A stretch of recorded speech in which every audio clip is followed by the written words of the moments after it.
ሰው እዚህ ምድር ላይ ሲኖር ያልተሰጠው ነገር የለም።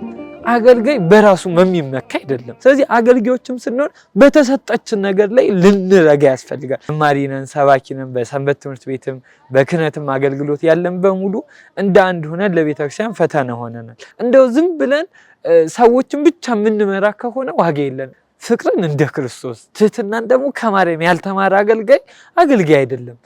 በስመ አብ ወወልድ ወመንፈስ ቅዱስ አሐዱ አምላክ። በስመ አብ ወወልድ ወመንፈስ ቅዱስ አሐዱ አምላክ። በስመ አብ ወወልድ ወመንፈስ ቅዱስ አሐዱ አምላክ።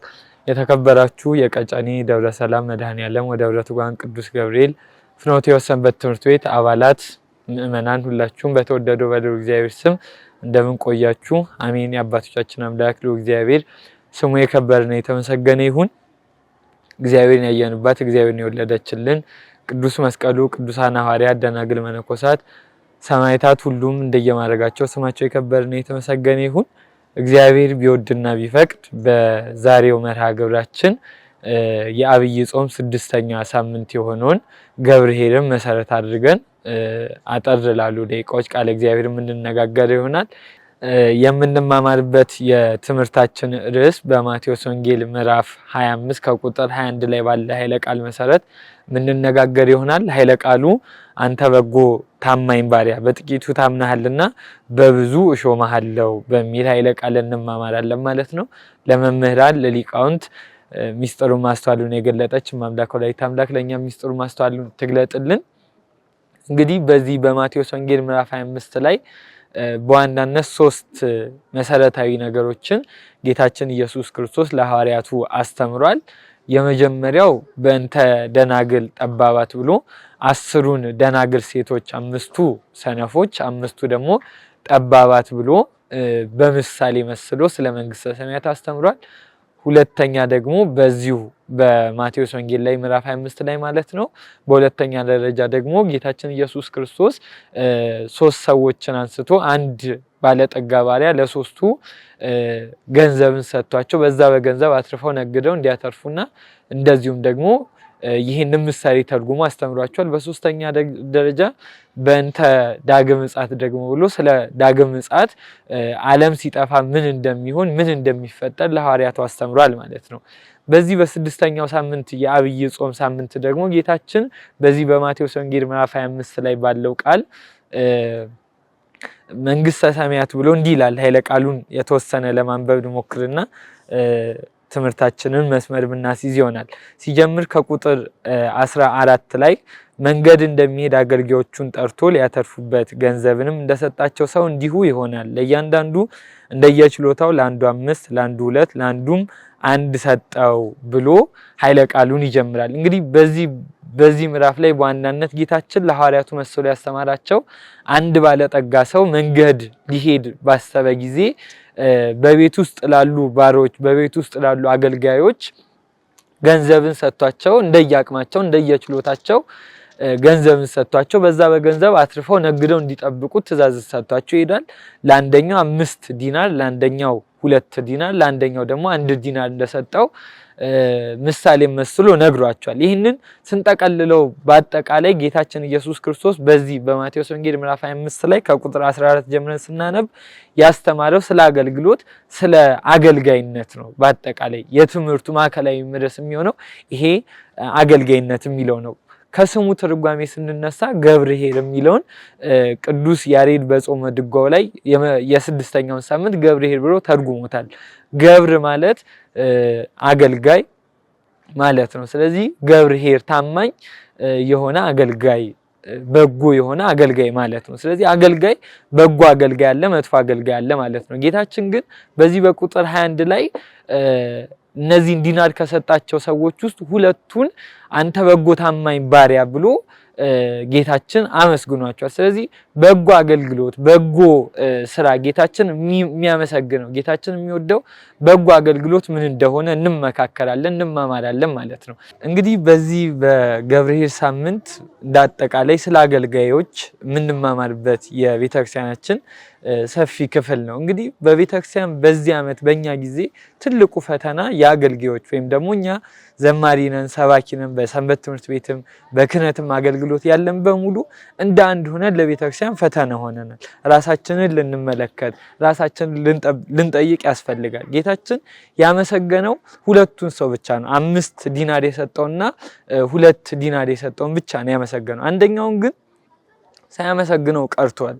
ስለዚህ እኛስ አገልግሎታችን ምንድነው? እግዚአብሔርን የሚያስደስት እግዚአብሔርን የሚያስመሰግን እኛን በእግዚአብሔር ዘንድ በጎ የሚያሰኝልን ነገር መሆኑን ልንመለከት ልንገነዘብ ያስፈልጋል። ስለዚህ አገልጋዮች ምን መምሰል እንዳለባቸው በጎ አገልግሎት ምን እንደሆነ ጌታችን በዚህ በማቴዎስ ወንጌል ምዕራፍ 25 ላይ ያስተምራል ማለት ነው።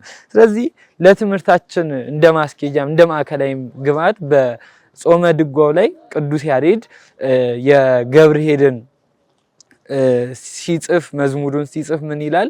መኑ ውእቱ ገብርኄር ወገብር ምእመን፣ ማን ነው ገብር በጎ አገልጋይ ታማኝ አገልጋይ ማን ነው እንዴት ያለ ነው ብሎ ጥያቄ ይጠይቃል። ስለዚህ እኛም ይሄንን ጥያቄ ጠይቀን የተወሰኑ ነጥቦችን እናነሳለን ማለት ነው። የአባቶቻችን አምላክ እግዚአብሔር ከሁላችን ጋር ይሁን።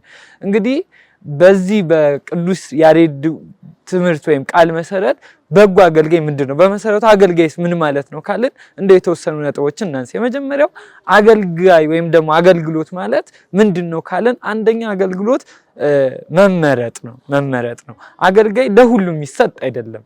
ሁላችን እንደየማረጋችን እንደየድርሻችን አለን። በዚህ በማቴዎስ ወንጌል ላይ ቅድም ባነበብነው ቁጥር 14 ላይ ለእያንዳንዱ እንደየአቅሙ እንደችሎታው ሰጣቸው። ለአንዱ 5 ለአንዱ 2 ለአንዱ 1 ሰጠው ይላል። ስለዚህ ለእያንዳንዳችን የተሰጠን የራሱ የሆነ መክሊት አለን። ክርስቲያን ስንሆን የተሰጠን መክሊት፣ ክርስቲያን ስንሆን የተሰጠን የአገልግሎት ድርሻ አለ። ይሄ አገልግሎት ድርሻ የተሰጠን ስለተመረጥን ነው። ጌታችን ኢየሱስ ክርስቶስ በማቴዎስ ወንጌል ምዕራፍ 10 ላይ ሐዋርያትን መርጦ ለአገልግሎት እንዳሰማራቸው እናገኛለን። ቅዱስ ዮሐንስ አፈወርቅ ደግሞ በቅዳሴው ላይ የጠራቸው መረጣቸው፣ የመረጣቸውን ወደዳቸው እያለ መመረጥ መጠራት ከእግዚአብሔር ዘንድ እንደሆነ ይነግረናል። ስለዚህ አገልግሎት መመረጥ ምርጫ ነው ማለት ነው። ሁለተኛ አገልግሎት ስራ ነው። በዚሁ አሁንም ባነሳነው ትምህርት ላይ ጌታችን ኢየሱስ ክርስቶስ ወጥተው ነግደው አትርፈው እንዲጠብቁት እንጂ የሰጣቸው እንዲሁ ዝም ብለው ይዘውት እንዲቀመጡ አይደለም። 5 ዲናር የተሰጠው 5 አትርፎ እንዲጠብቅ፣ 2 ዲናር የተሰጠው 2 አትርፎ እንዲጠብቅ፣ 1 የተሰጠው 1 ዲናር አትርፎ እንዲጠብቅ ነው። ስለዚህ ስራ አለብን ማለት ነው። መውጣት መውረድ ወደዚህ ወደዛ ማለት አለብን ማለት ነው። ስለዚህ አገልግሎት ስራ ነው ማለት ነው። ስለዚህ በአጠቃላይ አገልግሎት መመረጥ ነው፣ ስራ ነው፣ ጥሪም ጭምር ነው ማለት ነው። ስለዚህ ምን አይነት ያለስ አገልግሎት ነው የሚመሰገነው ወይም ደግሞ ታማኝ አገልጋይ የምንለው ምን አይነት ነው የሚለው እናንሳ። የመጀመሪያው ታማኝ አገልጋይ የሚባለው የሚያምን ሰው ነው። ማንን ነው የሚያምነው? ምንድን ነው የሚያምነው ካለ የመጀመሪያው አገልግሎትን የሰጠውን እግዚአብሔርን የሚያምን ሰው ነው ታማኝ አገልጋይ። ዛሬ አገልጋዮች ራሳችንን ያስፈልጋል። እግዚአብሔርን በእውነት እናምነዋለን፣ በእውነት በእግዚአብሔር እንታመንበታለን። ቅዱስ ዳዊት በመዝሙሩ ላይ ሲናገር በአፎሙ ይህድሩ ወበልቦሙ ይረግሙ፣ በአፋቸው እንወዳለን ይላል፣ በልባቸው ግን ይረግሙታል ያቃልሉታል ብሎ ተናግሯል። ስለዚህ እኛ እንዴት ያለን አገልጋዮች ነው? በአፋችን አገልጋዮች ነን የምንለን በአፋችን ለሰዎች እንዲታይ በአፋችን ለሰዎች እንዲመስል ብቻ የምናደርግን ወይንስ ደግሞ የእውነት ከልቦናችን ምናገለግል ከልባችን ያለውን እግዚአብሔርን ምናውቅነን ማለት ነው። ስለዚህ አገልጋይ የምንለው ሰው የሚያምን ሰው ነው። በእግዚአብሔር ፍጹም እምነት ያለው እግዚአብሔር ያለውን ነገር እንደሚሰጠው የሚያምን ሰው መሆን አለበት። አሁንም ቅዱስ ዳዊት ሲናገር እግዚአብሔር በቃሉ የታመነ ነው ይላል። ስለዚህ እግዚአብሔር የተናገረውን ነገር ይሰጠናል፣ ያለልን ነገር ይሰጠናል። እዚሁ መጽሐፉን ስናነብ 2 እና 5 ዲናር የተሰጣቸው ጌታ ሆይ እንድንነግድበት እንድናተርፍበት 5 ዲናር 2 ዲናር ሰጥተናል፣ በዛም ወርደን አትርፈን ይሄው የሰጠህን ብለው የተሰጣቸው መልሰው ሰጥተዋል። ያ ግን አንድ የተሰጠው ግን አንተ ክፉ ባሪያ ያልዘራህበትን የምታጭድ ብሎ ገና ከጀምሩ የእግዚአብሔርን ቃል ከማቃለል እግዚአብሔርን ከመሳደብ ተነሳ ማለት ነው። ስለዚህ እኛም አገልግሎታችን ምን አይነት ነው? በእውነት እግዚአብሔርን ከልቦናችን ሆነን እናምናለን ወይ? እግዚአብሔር ያለውን ነገር እንደሚሰጠን እናምናለን ወይ? ዛሬ አገልጋዮች ከቤቱ የምንርቀው ከቤቱ የምንጠፋው እግዚአብሔር የሚሰጠንን ነገር ስለማናውቅ ነው። የተሰጠንንም ነገር ስለማናውቅ ነው። ሰው እዚህ ምድር ላይ ሲኖር ያልተሰጠው ነገር የለም።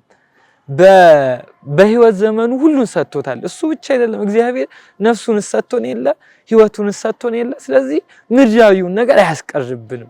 አገልግሎታችንን እኛ መስራት ነው ያለብን። 5 ሰጥቻችኋለሁ የታለ ያተረፋችሁት ነው የሚለን እግዚአብሔር። ስለዚህ ማትረፋችን ላይ ነው እንጂ ማተኮር ያለብን እግዚአብሔር እንዲህ ቢያደርግልኝስ ብለን ሐሳብ ውስጥ መግባት የለብን። ለዛ ነው ቅዱስ ዳዊት ሲናገር እግዚአብሔር በሁሉ ነገሩ የታመነ ነው። በቃ ይሰጠናል፣ ሁሉን ያደርግልናል። እግዚአብሔር ፈጥሮን እዚህ አኑሮን እንዴት በጥቃቅኑ ነገር እንጠረጥሯለን? እግዚአብሔር እንዴት አይችልም ብለን እናስባለን? እግዚአብሔር አገልግሉን ያለን እንድንሰራ ነው ድርሻ የሰጠን። የኛ ስራ ማገልገል ነው። መሸለም ደግሞ የእግዚአብሔር ስራ ነው። መስጠት የእግዚአብሔር ስራ ነው። እኛ የተሰጠን 5 ዲናር ነው። 10 አድርገን ምን ችላትን መሞከር ነው። 10 መሙላት የለበትም። በትንሹ ግን ያችን ነገር ለማብዛት መሞከር አለብን። ሌላው ቀዲው ስራ በሙሉ የእግዚአብሔር ነው ማለት ነው። ስለዚህ ምዕመናን አገልጋይ ከሆንን ልናምን ያስፈልጋል። በእግዚአብሔር ፍጹም እምነት ሊኖረን ያስፈልጋል ማለት ነው። ሌላኛው አገልጋይ ምንድነው የሚያምነው ካለን ኃጢያቱንም የሚያምን ነው። በዚሁ በማቴዎስ ወንጌል ላይ 1 ዲናር የተሰጠው ሰውዬ ሲመልስለት ምን ይለዋል? በማቴዎስ ወንጌል ምዕራፍ 25 ከቁጥር 24 ላይ ስንመለከት 1 መክሊት የተቀበለው መጣና እንዲህ አለ፣ አቤቱ አንተ ካልዘራህበት የምታጭድ ካልበተንክበትም የምትሰበስብ ጨካኝ ሰው እንደሆንክ አውቃለሁ። ስለፈራው ሄድኩና መክሊትን በምድር ውስጥ ቀበርኩ ይላል። በሉቃስ ወንጌል በጥምጣሙ ደበቀው ይላል። አሁን ይህንን ሰውዬ ስንመለከት አስቀድሞ መፍራቱን አለመቻሉን አይደለም የተናገረው። አስቀድሞ ጌታውን ብር የሰጠውን 1 ዲናር የሰጠውን ጌታውን ከመናገር ነው የጀመረው። አንተ ክፉ ነህ፣ ጨካኝ ነህ ብሎ ያንን ዲናር የሰጠውን ሰውዬ ከማቃለል ነው የተነሳው። ግን አገልጋይ ምን ሆን ከሆነ መጀመሪያ ልናምን የሚገባው አለመቻላችንን ነው። ምዕመናን ካህናት አባቶቻችን በቅዳሴ ሲቀድሱ፣ ሰባኪያን ሲሰብኩ፣ ዘማሪያን ሲዘምሩ በእነሱ ኃይል በእነሱ ችሎታ ይሆን አይደለም። በእኛ አቅም በእኛ ችሎታማ ምን ችለው ነገር አይደለም። ለዚህ እኮ ነው ካህኑ እንኳን በቅዳሴው ሲቀድስ አንተ ቸር ሰው ወዳጅ ነህና በቸርነት ብዛት እንደ መሐሪ ባንተ ምህረት ባንተ ቸርነት ነው ሁሉ ነገር የሚሆነው። ስለዚህ ቸር መሐሪ ነህና ይቅር በለን ነው የሚለው። ስለዚህ በእኛ አቅም በእኛ ችሎታ የሚሆን አይደለም። አስቀድመን አለመቻላችን ልናምን ያስፈልጋል። ኃጢአተኛ እንደሆነ ልናምን ያስፈልጋል። ዛሬ አገልግሎታችን በገንዘብ አገልግሎታችን በምድራዊ ቁሳቁስ መለካት የተጀመረው በልባችን ስለምንመካ ነው። ሁሉንም ምንችል እኛ ስለሚመስለን ነው እንጂ ማንም ሰው ችሎ አይደለም የሚያገለግለው። እግዚአብሔርን እኮ የሚችለው የለም። ጌታ ሲናገር እኮ በመጽሐፍ በትንቢተ ኢሳይያስ ላይ ለእግዚአብሔር የምትሰሩለት ቤት ምን አይነት ነው? ሰማይ መቀመጫው ምድር የእግሩ ዙፋን ናት። ምን አይነቱን ነው እግዚአብሔር ይችላል ብላችሁ የምታስቡት? ማንም የሚችለው የለም። ግን እግዚአብሔር በቸርነቱ ያስችለናል። በቸርነቱ በመሐሪነቱ ያስችለናል ማለት ነው። ስለዚህ ምዕመናን አገልጋዮች ከሆነን አስቀድመን ልናምን ያስፈልጋል። ኃጢአታችን ልናምን፣ አለመቻላችንን ልናምን ያስፈልጋል። እንደሱ ካላደረግን አገልግሎታችን የሰመረ አይሆንም። ለዚህ ነው በቤተክርስቲያናችን አሁን የመጣብን ትልቁ ፈተና አገልጋዮች የምናገለግለው በእኛ ጉልበት ነው የሚመስለን፣ በእኛ ችሎታ በእኛ አቅም። የፈለገ ሰው 40 እና 60 ዓመት መጽሐፍ ቅዱስን እንደው ጠንቅቄ ተምሬያለሁ አውቄያለሁ ቢል እግዚአብሔርን ሊያገለግል አይችልም። እግዚአብሔርን ማገልገል የምንችለው አገልጋይ ልንባል የሚገባው ታማኝ በጎ አገልጋይ የምንሰኘው በእግዚአብሔር ቸርነት በእግዚአብሔር አስቻይነት ነው እንጂ በእኛ ቻይነት የሚሆን አይደለም። ስለዚህ አገልጋይ በጎ ታማኝ ባሪያ ለመሰኘት ኃጢአቱን ሊያምን አለመቻሉን ሊያምን ያስፈልጋል ማለት ነው። ሌላ አገልጋይ በራሱ የሚመካ አይደለም። ለምሳሌ እነዚህ 2 እና 5 ዲናር የተሰጣቸው ሰዎች 5 ዲናር የተሰጠው 10 ለማድረግ ወይም 5 ለመጨመር ሲነሳ በራሱ አይደለም የተነሳው። ባለችው በ5ቷን ይዞ ያችን መሰረት አድርጎ ለትልቁ ነገር ተነሳ። ስለዚህ መጀመሪያ ባለን በእግዚአብሔር ልንመካ ያስፈልጋል። ሁሉም በሚችል ሁሉም በሚያስችለን በእግዚአብሔር ልንመካ ያስፈልጋል። ከዛ በኋላ ነው አገልግሎታችን ውጤታማ አገልግሎታችን ትሩፋት የሚኖረው። ሐዋርያት በሐዋርያት ሥራ ምዕራፍ 2 ላይ ስንመለከት መንፈስ ቅዱስን ከተቀበሉ በኋላ ቅዱስ ጴጥሮስ ወጥቶ በአንድ ስብከት 3000 ምዕመናንን አሳምኗል።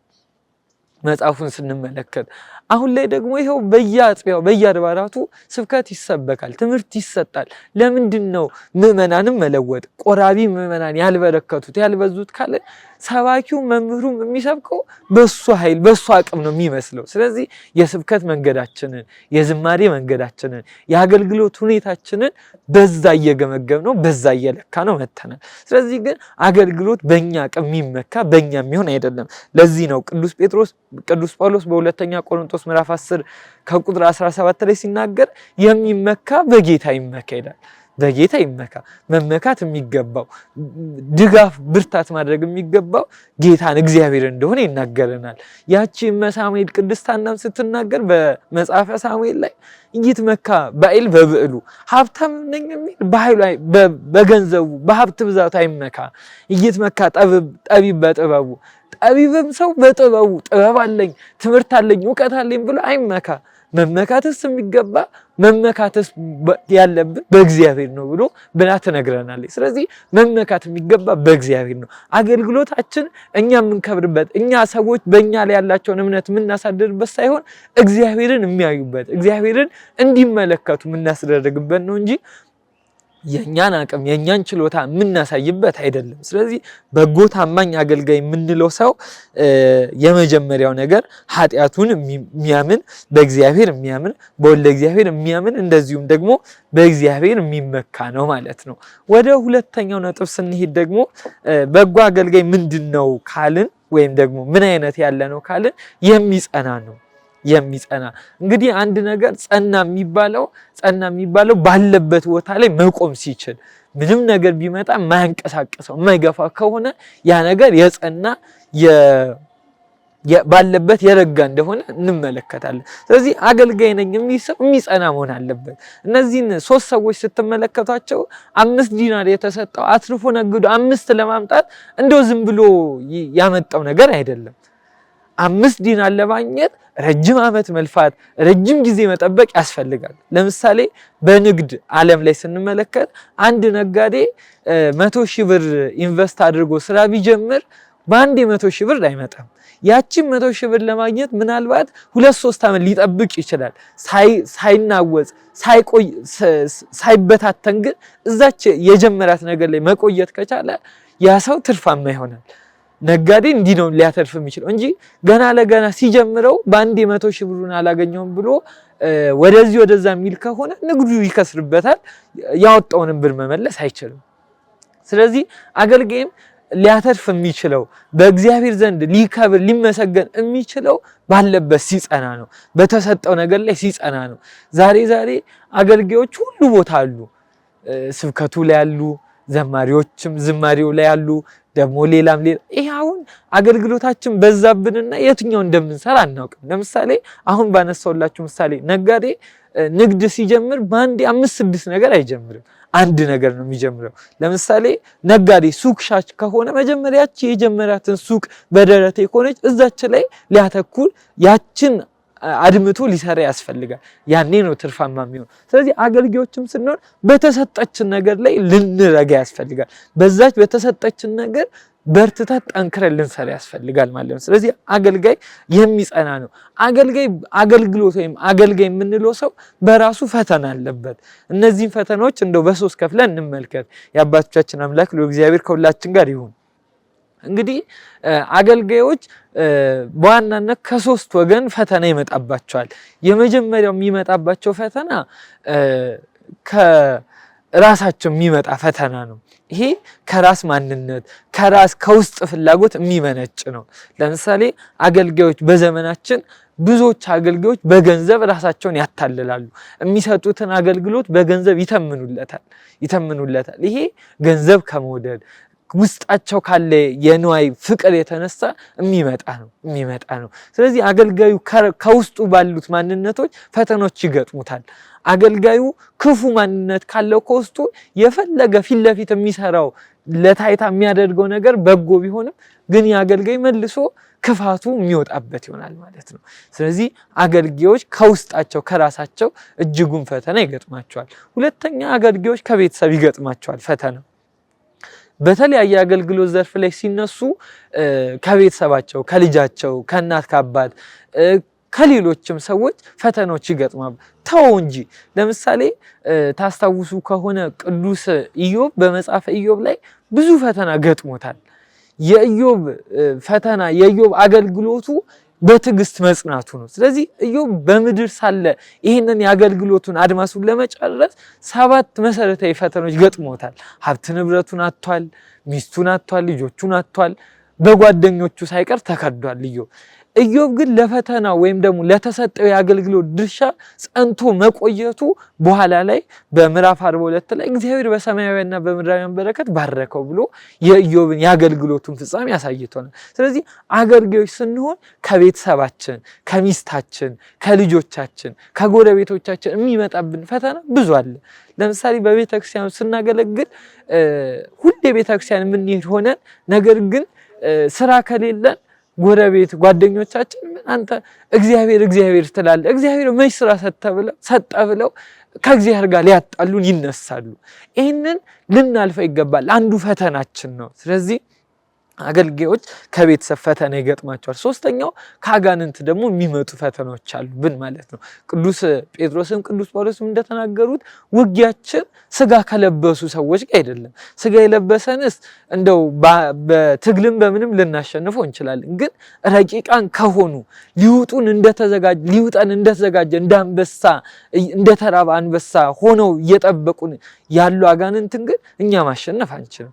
ለዚህ ነው ቅድም ስንነጋገር አገልጋዮች በእኛ አቅም እንደማይሆን የሚያስችለን የሚያስደርገን እግዚአብሔር እንደሆነ ልናምን ያስፈልጋል ያልነው ማለት ነው። ስለዚህ አገልጋዮች እንደዚህ ያሉ ፈተናዎች አሉባቸው ማለት ነው። ስለዚህ አገልግሎት ፈተና አለው። ታማኝ በጎ ለመሰኘት በፈተና ልንጸና ያስፈልጋል ማለት ነው። እንግዲህ ወደ መጽሐፉ እንመለስና ይሄ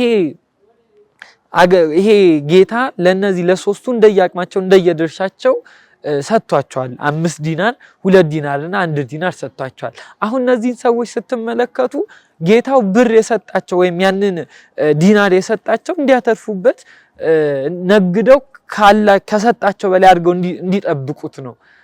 አሁን ካለም በላይ ለመስራት የግዴታ መውጣት መውረድ ያስፈልጋል። ለምሳሌ አንድ ሰው በዲግሪ በዲፕሎማ ተመርቆ ቤቱ ቁጭ ብሎ ስራ እንዲመጣለት ከፈለገ አይሆንም። መውጣት መውረድ ያስፈልጋል። መንቀሳቀስ ያስፈልጋል። ስለዚህ መውጣት መውረድ አለብን። አገልግሎታችን አንድ ቦታ ብቻ እንደው የተደላደለ ቦታ ላይ ብቻ ሆነን ልናገለግል አንችልም። እንደው ምን ይላሉ አባቶቻችን? አገልግሎት ላይ ፈተና ከሌለብህ ለምንድን ነው ብለህ ጠይቅ ይላሉ። ምክንያቱም እያገለገልን አይደለም ማለት ነው። ስናገለግል ነው ፈተና፣ ስንሰራ ፈተና አለብን፣ ስናደርግ ፈተና ይገጥመናል። ስለዚህ አገልግሎታችን ላይ ፈተና ከሌለ መውጣት መውረዳችን ከሌለ ያን ጊዜ ቆም ብለን አገልግሎታችንን ልንመለከት ያስፈልጋል። አሁን አገልጋዮች የተመቻቸ ቦታ ሄዶ መዘመር፣ የተመቻቸ ሄዶ ቦታ መስበክ፣ የተመቻቸ ቦታ ላይ አገልግሎት መስጠት ይፈልጋሉ። ያ ግን አገልግሎት አይደለም። በተመቻቸ ቦታማ ማንስ ያገለግላል እኮ።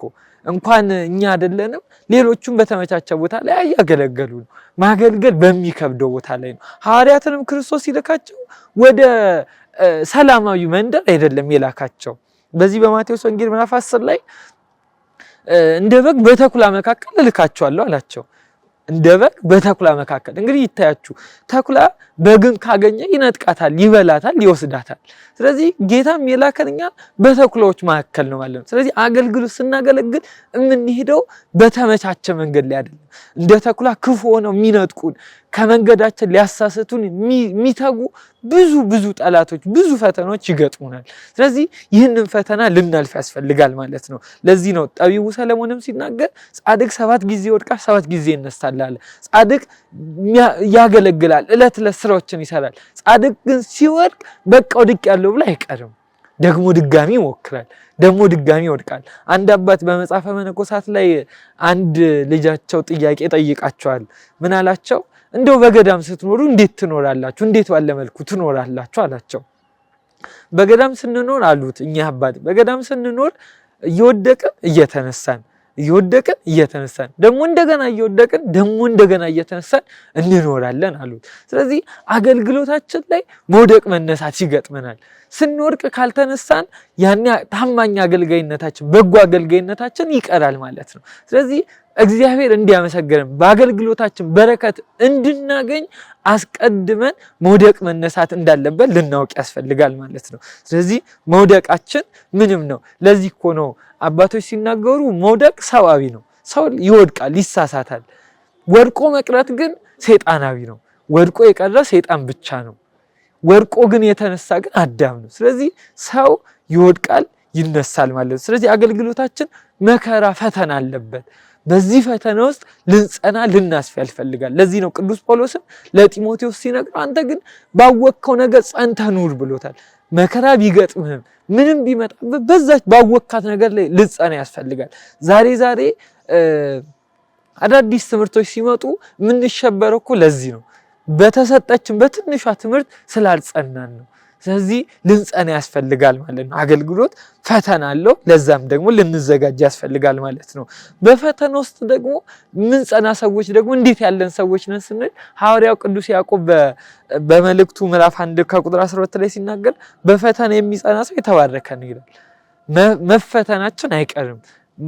በፈተና ውስጥ ማለፋችን ግዴታ ነው። በዛ ፈተና ውስጥ ግን መቆየታችን እንድንባረክ በፈተናው በአገልግሎቱም በረከት እንድናገኝ ይሆናል ማለት ነው። ስለዚህ በፈተና ልንጸና ያስፈልጋል ማለት ነው። ይሄ በአጠቃላይ አንድ አገልጋይ ምን መምሰል አለበት ብለን በጥቂቱ ያነሳነው ነገር ነው። ከዚህ ውጭ ግን አገልግሎታችን ሙሉ ሊሆን አይችልም። በእግዚአብሔር ሳናምን በፈተና ደግሞ በሚገጥሙ ነገሮች ካልጸናን ዋጋ አይኖረንም ማለት ነው። እነዚህን 3 ሰዎች ስትመለከቷቸው የመጀመሪያው 5 ዲናር ያለበት ለፍቶ አትርፎ ስራ ለመስራት ወጥቶ ወርዶ 5 አምጥቷል። መውጣት መውረድ ብዙ ፈተና አለበት። እንግዲህ ምናልባት በህይወት በቆይታችን በዘመናችን በእድሜያችን ብዙ ፈተና የገጠመን ሰዎች እንኖራለን። ያንን ፈተና እኮ እዚህ ለመድረሳችን ብዙ ዋጋ ግን ከፍለናል። ስለዚህ ዋጋ እየከፈልን ነው እያደግን ያለ ነው ማለት ነው። ስለዚህ አንድ ሰው ከአንድ አገልግሎት ወደ ሌላ አገልግሎት ለመሄድ ከአንድ ማድረግ ወደ ሌላ ማድረግ ከፍ ለማለት ከፈለገ በፈተና ሊጸና ያስፈልጋል። ተመልከቱት ያንን ደግሞ ባለ 1 ዲናር የተሰጠውን ሰውዬ። ይሄ ሰውዬ አስቀድሞ ሰነፍ ነው። መስራት የማይፈልግ መውጣት መውረድን ያልፈለገ ሰነፍ ሰው ነው። ስለዚህ አስቀድሞ ምን አደረገ? አስቀድሞ የተሰጠውን ነገር ሌባ እንዳይነጥቀኝ ብሎ ፈርቶ ሳይሆን ከልቡ ጥመት ከራሱ ክፋት የተነሳ ያንን የተሰጠውን ወርቁን በጥምጣሙ አድርጎ ቀበረው፣ ደበቀው። ስለዚህ ይሄ ሰውዬ ያቺ የተሰጠችውን ብቻ ይዞ ቆየ። ያ ነጋዴ ያ ባለትርፍ ጌታ በመጣ ጊዜ የታል ገንዘቤ ሲለው አስቀድሞ የሱን አለመቻል፣ የሱን ቸልተኝነት፣ የሱ ስራ ፈትነትን ሳይሆን አንተ ክፉ ባሪያ ብሎ በሰው በማላከክ ጀመረ። ዛሬ አገልግሎት ለምን አታገለግሉም? ቤተክርስቲያን ለምን አትሄዱም ስንባል እነከሌ እኮ አሉ እንላለን። እነከሌ እየዘረፉ እነከሌ። እኛ እሱ አይመለከተንም። እግዚአብሔር ድርሻ ሰጥቶናል። እግዚአብሔርን እንድናገለግለው ቤተክርስቲያን እንድናገለግላት ድርሻ ሰጥቶናል። የኛ ድርሻ ማገልገል ነው። እከሌን አታዩም እከሌ እንዲያረግ ይሄ ማለት ድርሻ የለንም። እነከሌን እግዚአብሔር ያያቸዋል። እነከሌን እግዚአብሔር የሥራቸውን ይሰጣቸዋል። ስለዚህ የኛ ድርሻ መውጣት መውረድ ነው፣ መነገድ ማትረፍ ነው። ያንን ትርፉን ተቀብሎ በረከት የመስጠት ለሰራንበት ነገር ዋጋ የመክፈል ደግሞ የእግዚአብሔር ኃላፊነት ነው ማለት ነው። ስለዚህ በተሰጠን ነገር ስራ ልንሰራ ያስፈልጋል። ይሄ ሰውዬ ስራ መስራት ስለማይፈልግ አስቀድሞ ያለውን ነገር ቀበረ፣ ደበቀ። ኋላም ደብቆ ደግሞ አለመስራቱን አለመቻሉን የሱ ጥፋት ሳይሆን ደግሞ የጌታው ብር የሰጠው የዛ የባለጸጋን ሰው አድርጎ ደግሞ ያንን ወነጀለ ማለት ነው። ስለዚህ አገልጋዮች ስንሆን ራሳችንን ልንመለከት ያስፈልጋል ማለት ነው። ሌላው እንግዲህ አገልጋዮች ከምንድነው መጀመር ያለብን የሚሉትን እንመልከት። እንግዲህ አንድ አገልጋይ በጎ አገልግሎትን ለማገልገል ታማኝ አገልጋይ ለመሆን አስቀድሞ ከራሱ ሊጀምር ያስፈልጋል። ራሱን ያላገለገለ ሰው ማንንም ሊያገለግል አይችልም። እሱ ሳይጾም፣ እሱ ሳይጸልይ፣ እሱ ንስሐ ሳይገባ ሳይቆር ወጥቶ ቁረቡ ንስሐ ግቡ ቢል የማይሆን ነገር ነው። ለዚህ እኮ ነው ጌታችን ኢየሱስ ክርስቶስ በ3 ዓመት ከ3 ወር ከሐዋርያት ጋር በነበረው ቆይታ ላይ ዝም ብሎ አድርጉ አይደለም ይላቸው። መጀመሪያ ያስተምራቸዋል፣ ከዛ ያስደርጋቸዋል። አንዳንድ ጊዜ ደግሞ እሱ ያደርግና ደግሞ እንዲህ ከመዝግበሩ እያለ ነው የሚያሰራው። ታስታውሱ ከሆነ በገዳመ ቆሮንቶስ ጌታችን ሲጾም ወታችሁ ጾሙ አላላቸውም። በማቴዎስ ወንጌል ላይ እንደምናነብ አስቀድሞ እሱ 40 ቀን 40 ሌሊት ሙሴ እንደጾሙ ነቢያቱ እንዳደረጉት እሱ ጾሞ እሱ ጸልዮ እሱ ሰግዶ ከቆመበት ሳይንቀሳቀስ እጁን ከዘረጋበት ሳያጥፍ አይኑን ከተከለበት ሳያነሳ ጾሞ ጸልዮ ያሳይቶን ነው። ስለዚህ አገልጋዮች አስቀድመን ራሳችን ልንመለከት ይገባል። የትኛውም አገልጋይ እሱ የማይችለውን እሱ የማያደርገውን ነገር አድርጉ ሊል አያስፈልግም ማለት ነው። ስለዚህ አገልግሎታችን አስቀድመን ከራሳችን ልንጀምር ያስፈልጋል። ይሄ ባልሆነበት ግን በጎ አገልግሎትን ልናገለግል አንችልም። ዛሬ ቤተክርስቲያናችን እየተፈተነች ያለችው ሰዎች የሚኖሩትን ወይም የሚያወሩትን አይኖሩትም። ለምሳሌ ልብስን መጽሐፍ ቅዱስ ሲናገር 2 ያለው 1 ይስጥ ይላል። ግን ይህንን የሚናገር ሰባኪ ልብስን እስቲ አውጥተህ ስጥ ብትሉት፣ የሚያስተምር መምህር አውጥተህ ስጥ ብትሉት ግን ማድረግ አይፈልግም። ለምን? ኑሯችንና ትምህርታችን የተራራቀ ስለሆነ ማለት ነው። ስለዚህ አገልጋዮች ስንሆን አስቀድመን ከራሳችን ልንጀምር ያስፈልጋል ማለት ነው። አገልግሎት የሚጀምረው ከራስ ነው። ራስን ከመግዛት ራስን ከመግራት ነው የሚጀምረው። ለዚህ እኮ ነው ሐዋርያቱ መንፈስ ቅዱስ ከሰጣቸው በኋላ ወጥተው ወደ አገልግሎት አልገቡ። መጀመሪያ ተረጋግተው ራሳቸውን ገዙ፣ በጾም በጸሎት ተወሰኑ፣ ኋላ ወጥተው ወደ አገልግሎት ገቡ። ስለዚህ እኛም አገልግሎት ከመጀመራችን አስቀድመን ራሳችንን ልናገለግል ያስፈልጋል ማለት ነው። በስተመጨረሻ 2 ነጥቦችን አንስተን ትምህርታችንን እንጠቀልል ይሆናል ማለት ነው። ሌላኛው አገልጋይ ምን መምሰል አለበት? በጎ አገልጋይ ምን መምሰል አለበት ካለን ቅዱስ ያሬድ በዚህ በጾመ ድጓው ላይ ምን ይላል? በጎ አገልጋይ የሚባለው ሰው ይላል ራሱ ለንስሐ ያዘጋጀ በትህትና የሚመላለስ ሰው በጎ አገልጋይ ነው ብሎ ይነግረናል ማለት። ስለዚህ አገልጋዮች ስንሆን በንስሐ ውስጥ ልንመላለስ ያስፈልጋል። የንስሐ ሕይወት የሌለው አገልጋይ አገልግሎቱ ባዶ ነው። ሰባኪያን ወይም መምህራን የቤተክርስቲያን እንዲህ በአገልግሎት የምናውቃቸው ሰዎች በሙሉ በፊት ለፊት ያሉ ሰዎች በሙሉ ስለ ንስሐ፣ ስለ ቤተክርስቲያን የመሳሰሉትን ነገር ያስተምሩናል። ግን እኛስ እንኖረዋለን ወይ? እኛስ ንስሐ ገብተናል ወይ? እኛ ጾመናል ወይ? እኛ ጸልየናል ወይ? ጌታ እንዲህ አላስተማረንም። እሱ አድርጎ ያለን። እሱ ትህትናን ለብሶ ነው ትሑታን ሁኑ ያለው። እሱ የደቀ መዛሙርቶቹን የተማሪዎቹን እግር አጥቦ ነው እንደዚህ አድርጉ ያለን። ስለዚህ እኛም በንስሐ ውስጥ እየተመላለሰ መሆን አለበት የምናገለግለው። እንደው ዝም ብለን ሰዎችን ብቻ የምንመራ ከሆነ ዋጋ የለን። ለዚህ እኮ ነው ቅዱስ ጳውሎስ ሲናገር አባታችን አቡነ ተክለ ሃይማኖትን በገድላቸው ላይ ሲናገሩ ምን አሉ? ለሁሉ በራው፣ ለሁሉ ብርሃንን ሰጠው፣ እኔ ግን ጨለምኩኝ። ስለዚህ ምንድን ነው የኔ መጨረሻ? ይህንን ልናስብ ያስፈልጋል። ብርሃን ማመላከት የመምህራን ድርሻ ሊሆን ይችላል። መስበክ የቤተክርስቲያን አባቶች ስራ ሊሆን ይችላል። ግን መች ነው እኛስ ደግሞ ንስሐ የምንገባው? ምንሰበከው መች ነው? ስለዚህ በንስሐ ሕይወት ውስጥ ልንመላለስ ያስፈልጋል። በንስሐ ሕይወት ውስጥ የሌለን አገልጋዮች ከሆነ አገልግሎታችን ዋጋ አይኖረውም ማለት ነው። ዋጋ አይኖረውም። ስለዚህ አገልጋዮች ከሆነ በጎ አገልግሎት የምናገለግለው በንስሐ ሕይወት ውስጥ ስንመላለስ ነው ማለት ነው። ለዚህ 2 ነገሮችን እናንሳ። የመጀመሪያው ፍቅርን፣ ሁለተኛው ትህትናን። ታስታውሱ ከሆነ አንድ የቤተክርስቲያናችን ዘማሪ ሲዘምር በአንድ ዝማሬው ላይ ፍቅርን ከክርስቶስ ትህትናን ከማርያም አይደል ያለው? ፍቅርን እንደ ክርስቶስ ትህትናን ደግሞ ከማርያም ያልተማረ አገልጋይ አይደለም። እንግዲህ መዝሙሩ እናንተ ታቀኑታላችሁ። ይሄ እንግዲህ በዝማሬው በጎ ነገር እኮ ነው የነገር፣ ወንጌልን እኮ ነው የሰበከልን። አንድ አገልጋይ ነኝ ካለ ፍቅርን እንደ ክርስቶስ ሊማር ያስፈልጋል። ምን አይነት ፍቅር ነው ካለን ያለምንም መቀበል ዝም ብሎ ሰውን መውደድ። ዛሬ ቤተክርስቲያናችን ያጣችው እንዲህ ያለውን እኮ ነው። ያንን ባለ 1 ዲናር አይታችሁት ከሆነ አስቀድሞ በጥላቻ ነው ነገሩ የጀመረው። አንተ ክፉ ጨካኝ እንደሆን ካውቃለሁ ነው ያለው። ስለዚህ አገልጋይ ነኝ ካለ ፍቅርን እንደ ክርስቶስ ያለ መስጠት ያለ መቀበል ሊሰጥ ያስፈልጋል። እንዲህ ከሆነ ውጪ ግን አገልግሎታችን ዋጋ አይኖረውም። ስለዚህ ፍቅርን ከክርስቶስ ልንማር ያስፈልጋል። ክርስቶስ እኛን የወደደን ያለምንም ክፍያ ነው። እንደው ሞላ 30 ደሞላው የምንወደድ እኮ ሰዎች አይደለንም። ግብራችንን ካየ ነው፣ ስራችንን ካየ ነው። ግን እግዚአብሔር ወዶናል። ወዶናል። ሁላችን በአንድነት ሆነን በደልነው፣ እሱ ግን ብቻውን ወደደን። መንግስቱን ስንቀማ በሰማይ ካለው ማዕረጋችን ስንዋረድ እኮ እንደው ተራ ነገር እኮ አይደለም አዳም አባታችን ያደረገው። የክርስቶስን መንበሩን እኮ ነው የፈለገው፣ እግዚአብሔርነትን እኮ ነው የፈለገው። ግን በቃ ይቅርብህ አላለው አዳምን እና የፈለግከው ልስጥ ብሎ እግዚአብሔር አምላክነትን ሰጥ ዘበጸጋ አማልክ ዘበጸጋ አደረገ። ስለዚህ እግዚአብሔር እንዲህ ነው የወደደን። እግዚአብሔር የወደደን እየጠላ ነው እየገፋ ነው።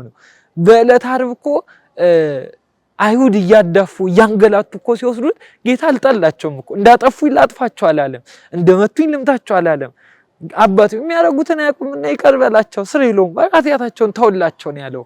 ስለዚህ አገልጋዮች በፍቅር ልንሞላ ያስፈልጋል። ፍቅር የሌለው አገልግሎት ከንቱ ነው።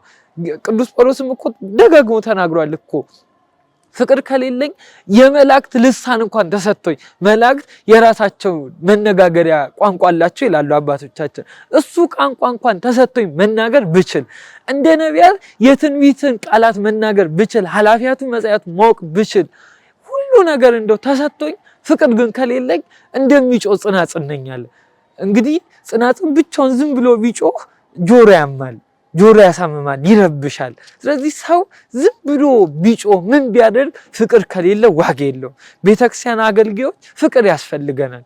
አባቶቻችን እኮ 120 ቤተሰብ ሆነው ከ120 ቤተሰብም በኋላ የእስጢፋኖስ ማህበርተኞች እነዛ 8000 እነዛ ሁሉ እኮ ሆነው እንደ አንድ ልብ ያስባሉ፣ እንደ አንድ ቃል ይናገራሉ። ስለዚህ አገልጋዮች ስንሆን በአንድ ቃል በአንድ ልብ እያሰብን በአንድ ቃል መናገር አለብን። ይህ የሚሆነው ግን ፍቅር ሲኖረን ነው። ፍቅር የሌለው ሰው ከንቱ ነው። ስለዚህ ፍቅርን ገንዘብ ልናደርግ ያስፈልጋል ማለት ነው። አገልግሎታችን ትሩፋት በረከት የሚያስገኘው ፍቅርን ገንዘብ ስናደርግ ነው ማለት ነው። ሁለተኛ ትህትናንም ገንዘብ ልናደርግ ያስፈልጋል። እንግዲህ ትህትናን ለትህትና መዝገበ ትህትና መዝገበ ርኅራኄ ድንግል ማርያም ናት። ድንግል ማርያምን ልናያት ያስፈልጋል። እመቤታችን ቅድስት ድንግል ማርያም በሉቃስ ወንጌል ምዕራፍ 1 ላይ ስትመለከቱ ቅዱስ ገብርኤል መጥቶ ወበሳድስ ወር ብሎ ያን ሁሉ ነገር ነግሯት ካንቺ የሚወለደው ቅዱስ ነው፣ ካንቺ የሚወለደው ከሶስቱ ቅዱስ አንዱ ቅዱስ ነው ብሎ ያን ሁሉ ነገር ዘዝሮላት እምትወልጂው የእግዚአብሔር ልጅ ነው እያላት መጨረሻ ላይ ምን አለችው? እነሆ የጌታ ባሪያ ነኝ። እንግዲህ ተመልከቱ፣ እናቱ የእግዚአብሔር እናት ትባያለሽ እያላት፣ እሷ ግን ምን አለች? እኔ የእግዚአብሔር አገልጋይ ታናሽ ባሪያው ነኝ፣ ስለዚህ እንደ ቃል ይደረግልኝ አለችው። ተመልከቱ፣ እንዲህ ያለ ትህትና የለም። እሱ ብቻ አይደለም፣ የሕይወት እንጀራ አነ ውእቱ ህብስተ ሕይወት ብሎ የሰበከ ጌታን በእጆቿ አቅፋ እመቤታችን ቅድስት ድንግል ማርያም እንጀራ ትለምን ነበር። እንጀራ ስትለምን የከለከሏትን አጥፋቸው አላለችውም ልጇን። ይሁን በቃ በትህትና ታልፈው ነበር። ሁሉን ነገር የሚደርስባትን ነገር በትህትና ትቀበለው ነበር። ለሰው ብቻ አይደለም ድንግል ማርያም ለውሻ እንኳን የምትራራ፣ ውሻ እንኳን የእግዚአብሔር ፍጥረት አይደለም ወይ ብላ ለውሻ የምታዝናት ነው። ስለዚህ ድንግል ማርያም ልንመካ ያስፈልጋል። ያቺ ኮቲባ ታስታውሱ ከሆነ በግብፅ ስደቷ እንደዛ ስትሰድባት፣ እንደዛ ከፍ ዝቅ ስታደርጋት እመቤታችን ቃል አልተናገረቻትም። ጌታን እንደዛ ሲያዳፉት ሲወስዱት፣ እሷ ግን ዝም ብላ ትከተለው ነበር ጌታን። ስለዚህ አገልጋዮች ትህትና ሊኖረን ያስፈልጋል። ራሳችንን ዝቅ ልናደርግ ያስፈልጋል። አገልጋይ ሆነን ከፍ የምናደርግ ከሆነ ራሳችን አገልግሎታችን ዋጋ አይኖረውም። ለዚህ ነው ዛሬ ሁላችን ተሰጥቶናል ዲናር፣ ሁላችን ተሰጥቶናል መክሊት። ነገር ግን ያንን መክሊት መስራት የምንችለው እኛ ነን። አንድ ምሳሌ ላንሳና ትምህርታችን እንጠቀልላለን። እናቶቻችን በፊት ለበዓል ዳቦን ሲደፉ በገበር ምጣድ ማለት ነው ምንድነው የሚያደርጉት? ከስር እሳት ከመሃል በገበር ምጣዱ ላይ ሊጡን ያደርጉና ደግሞ ከላይ ደፍነው ድጋሚ እሳት ያደርጉበታል እና ይህ ዳቦ ሆኖ ለመውጣት እነዛ እሳቶቹ ኩበቱ ምናምን ሊነሳለት ያስፈልጋል። ያ ኩበት ያንተን ካልተነሳ ያ ዳቦ ሆኖ አይወጣም። ስለዚህ ሁላችን መክሊት አለን። በ40 በ80 ቀን የተሰጠን ስንጠመቅ እግዚአብሔር መንፈስ ቅዱስ የሰጠን አንዳንድ መክሊት አለን።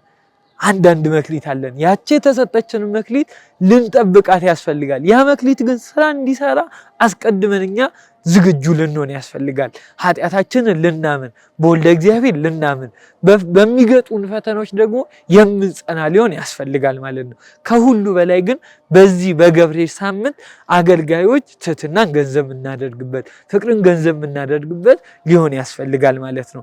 ቤተክርስቲያናችን ከመጣባት ፈተና አገልጋዮች እየተበታተንበት ካለው ነገር በሙሉ እንድንጸና አስቀድመን ፍቅርን ገንዘብ እናድርግ። ለዚህ ነው ጌታችን ኢየሱስ ክርስቶስ አንተ ታማኝ በጎ ባሪያ በጥቂቱ ታምናልና በብዙ ሸማለሁ።